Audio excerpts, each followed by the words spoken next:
মোহাম্মদ রাফি হোসেন। পাগড়ি গ্রহণ করছেন মোহাম্মদ রাফি, পিতা মোহাম্মদ মতিউর রহমান।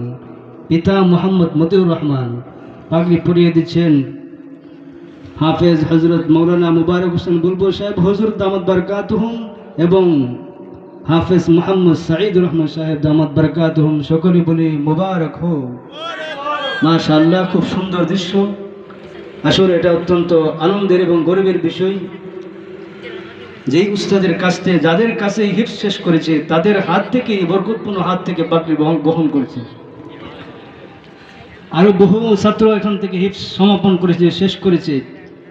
প্রায় 20 জনের মতো ছাত্র। আজকে অনেকে আসতে পারে নাই, সামনে ভবিষ্যতে তাদেরকে দেওয়া হবে ইনশাআল্লাহ। আসলে এই মাদ্রাসাটা আমাদের জন্য অত্যন্ত বড় একটা নিয়ামত। আমাদের এলাকাবাসী